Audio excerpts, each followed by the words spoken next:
Jeg tror, at det, der gør mig dansker, det er, at jeg er vokset op i Danmark. Udover de mest oplagte identitetsskabende markører som fælles sprog, fælles historie og fælles madkultur, så er det et fælles mål om velfærd og solidaritet og medmenneskelighed.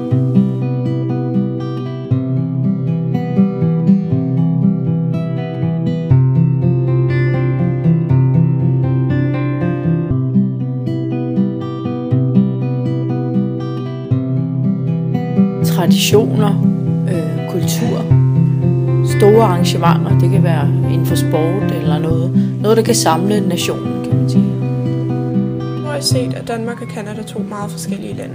Først og fremmest er Danmark et meget gammelt land i forhold til Canada, der kun er knapt et par hundrede år gammel. Danmarks historie som et samlet land er derfor meget længere og fyldt med mange store begivenheder og tidsperioder.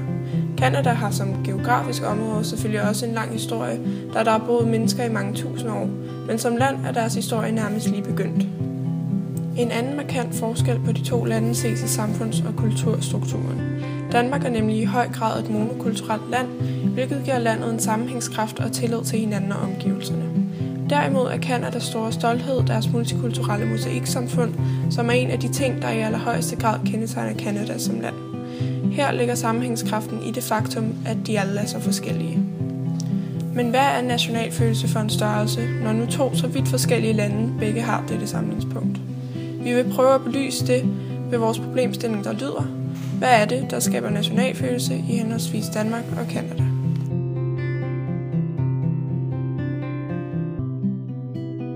I forhold til det materielle lag og det canadiske flag er flaget, som vi kender det i dag, fra 1965 og dermed meget nyt. I det 20. århundrede startede en intern debat om, hvorvidt man skulle have et nyt flag. Den 22. oktober 1964 tog det canadiske parlament initiativet og indførte det nuværende flag. Flaget er i Canadas officielle farver rød og hvid, og motivet er et ahornblad. I forhold til det symbolske lag er bladet et symbol på neutralitet. Ahornbladet har siden 1700-tallet været af symbolsk betydning i Canada.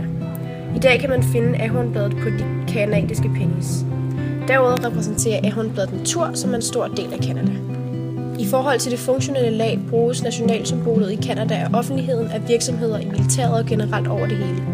Alle bruger altså flaget i en eller anden form, ligegyldigt hvad deres hudfarve, religion, alder eller oprindelsessted er. Da multikulturalisme er en så stor del af Canadas nationalfølelse, kan vi våge at påstå, at Canada ikke opbygger national identitet på baggrund af en monokultur, men derimod deres diversitet.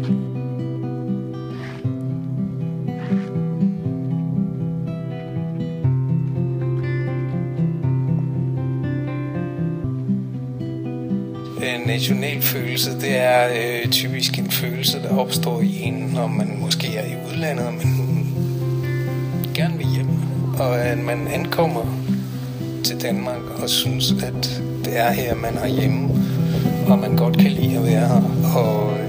Og så er det også en følelse af, hvordan der ser ud i Danmark. Altså, at når man bevæger sig rundt i landet, så synes man, at man har genkendelsens glæde ved, hvordan der ser ud, og hvordan der er. Dybbøl Mølle blev opført i Dybbøl i Sønderjylland i 1836. Det er en tårnmølle, som er bygget efter hollandsk design. Møllen er ikke opført som et intenderet erindringssted, men er blevet det efter de slesvigske krige fra 1848 til 1849 og i slaget ved Dybbøl i 1864. Dybbøl Mølle holder i dag en stor symbolsk betydning, da det er et minde om et af danskernes største nederlag, nemlig da vi mistede hertugdømmerne Slesvig-Holsten og Lauenborg.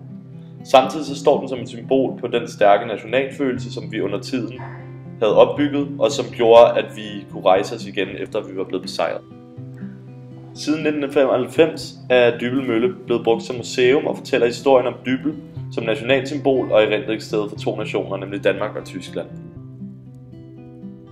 Dybbøl Mølle er altså et erindringssted, der i den grad har haft rigtig stor historisk betydning for Danmark, og derfor godt illustrerer, hvordan danskernes samlingspunkt er vores fælles historier og giver et udtryk for vores monokultur.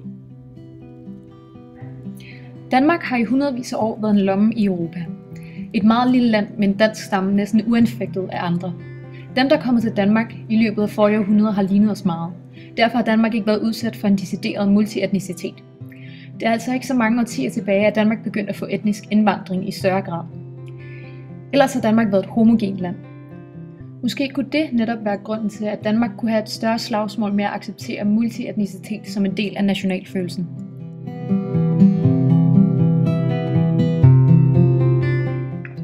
På baggrund af vores analyser kan vi konkludere, at Danmark i højere grad skaber deres nationalfølelse på baggrund af deres historie, mens Canada skaber deres nationalfølelse på baggrund af deres forskellighed. Dette leder os videre til vores perspektiverende problemstilling. Hvilken form for opbyggelse af nationalfølelse fungerer bedst i praksis?